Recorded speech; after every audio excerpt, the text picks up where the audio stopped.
नमस्कार, आपण पाहत आहे वन डे न्यूज आवाज सामान्य जनतेचा. Please subscribe.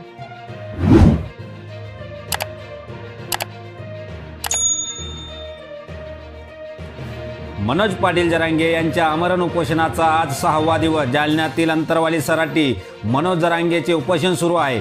सरकारने अधिसूचनेची अंमलबजावणी न केल्यास मुंबईत पुन्हा आंदोलन करण्याचा इशारा जरांगे पाटलांनी दिला आहे. मनोज जरांगे पाटील यांची प्रकृती दिवसागणे खालवत आहे.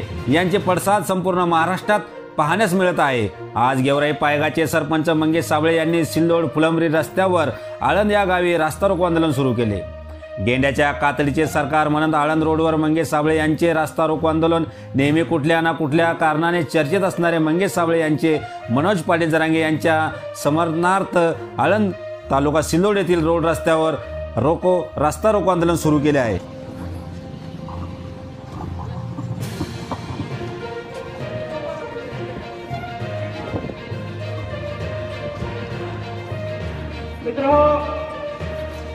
सन्माननीय मनोजदादा जरांगे मागच्या 6 दिवसापासून उपोषणाला बसलेले आहे. हे सरकार ढुंगून जात नाही, येऊन जात नाही. सरकारने घात केलाय, सरकारने मीडिया मॅनेज केलाय, सरकारने मनोजदादा जरांगे यांना मारण्याचा, यांचा खून करण्याचा घात केलाय. तुम्हाला सगळ्यांना हे मान्य आहे का? या ठिकाणी सरकारच्या विरोधात पूर्ण रस्ते महाराष्ट्रामध्ये जाम करायचे, पूर्ण दळणवळण या ठिकाणी बंद करायचे.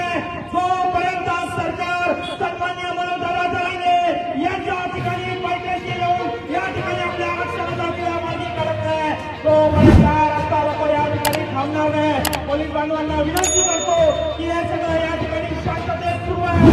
मात्र आम्हाला अडवण्याचा प्रयत्न केला, आम्हाला उठवण्याचा प्रयत्न केला तर महाराष्ट्र पेटून गेला जाईल. म्हणून मी माझा घरला सोडून माझ्या आईला सोबत घेऊन आलेलो या ठिकाणी, माझ्या आईला सोबत घेऊन आलेलो आणि सांगितलंय की शेवटपर्यंत जोपर्यंत मनोजदादाच्या प्राणामध्ये प्राण आहे